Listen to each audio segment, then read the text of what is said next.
Hi folks, my name is Cam. I am the Western Outreach Director for CCBR. Some of you may also know me as the co-host of the Pro-Life Guys podcast, and we are trying something new. This year for Calgary Testimonies, I'm going to be interviewing people to hear a little bit more about their conversations and see how they went. We love the testimonies that we get up on social media, but sometimes I feel like they're very repetitive because we're trying to smash them all into less than a minute so that we can post them on social media. And so we're going to try to have a freer flowing conversation so that you can learn a little bit more about how conversations actually unfold when we're doing pro-life outreach. And today I'm joined by a good friend and colleague, Josh, who is doing our 4-month summer internship here in Calgary. He's also part of our fantastic Calgary volunteer team. Josh, how you doing? I'm doing awesome. Good. And you're our first recorded testimony. You are the guinea pig. I apologize, but you had some kind of cool conversations already this year, and one in particular has stood out. You just shared it with me, and I'd love for you to share a little bit about what went down. Tell me about this conversation. Sure, it's a pleasure. I can't believe I'm on the Pro-Life, the guys podcast. I'm excited. I would say for me, I'm really committed to this. I really want to see change, and so I was traveling on the C train. I know I wasn't with the team, but I saw an opportunity. So I'm traveling on the C train, and I'm near a gym, and I smell some cannabis. And I turn around, and I see a black truck and 3 guys walk out that look like they're in their early 20s. And I'm thinking, oh, this is a good opportunity. I still have a pamphlet. So I walk over there, and I usually like to start the conversation by asking something simple, and then going into the apologetics that I've learned from CCPR. So I just said, do you guys know what a trimester is? I said, what are your beliefs about the issue of abortion? And then just ask a simple question. Do you guys know what a trimester is? And to my surprise, they didn't know what it was. And so I got talking into the laws of Canada, how we have up to the 3rd trimester. And I got into the human rights, and sometimes these conversations can be tricky, depending on their life experience, or if they've had personal people in their family circle that have gone through abortion that's really hard. So he mentioned the case of rape, and I showed a good amount of sympathy just because that's the normal thing to do, not because it's apologetics. You just want to show people you care, right? Exactly. Yeah. And near the end of the conversation, I was able to get him to realize through showing him that we wouldn't kill a toddler if a woman was raped while she was a mother already. She wouldn't solve that problem by killing a person. And I was able to show them why abortion's wrong and different ways we can support women.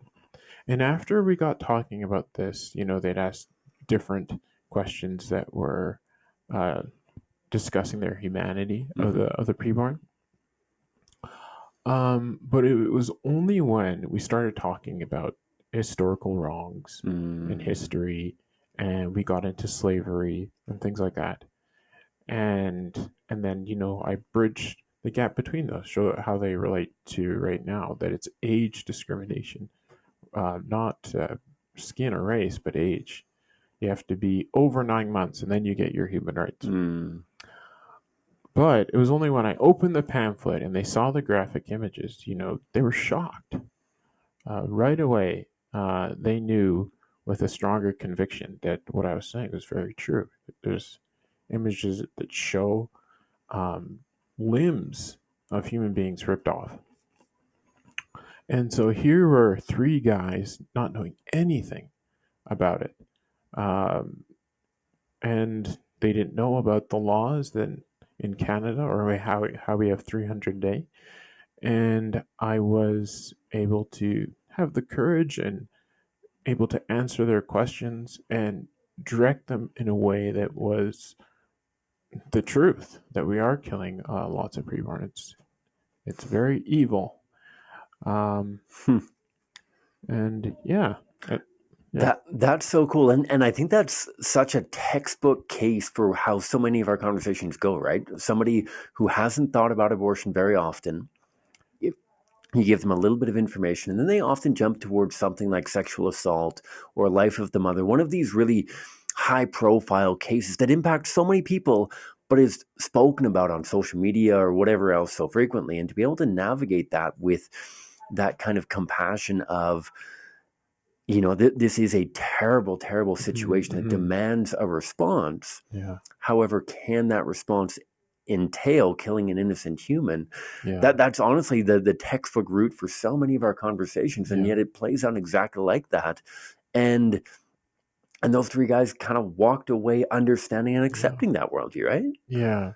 And I think it's important to note when we are participating in the pro-life movement and outreach work, we want to have those facts when they arise, things to answer the questions. But we also want to always keep at the forefront or cognizant that I'm talking to a real person. Totally. That my goal is not just to convert someone to pro-life, like right off the bat, but actually to speak to them and ask them their story. Exactly. Not make a checklist of this is one more person that's pro-life, but actually show compassion to them and speak to them as an individual.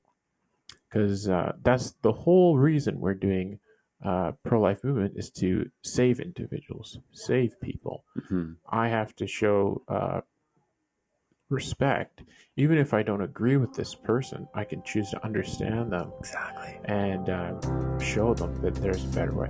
Exactly. And that's so integral to the way that we engage people. That like you said, if I don't respect and value the person in front of me that I'm having a conversation with, how are they ever going to understand why or how I value and respect somebody who I can't see and who's so tiny and so foreign to them in so many ways? So I think that's a beautiful way of putting it, that we need to love and care for and empathize with the people right in front of us, and through that show them that our empathy, our love goes beyond the people that we can see and simply goes towards all people. And so I think that's a great way. Yeah. Thanks a ton, Josh, for having that courage, having the courage to have conversations, for being a part of the team this summer, and hopefully we get you in for a bunch more recordings as we continue having conversations. My pleasure.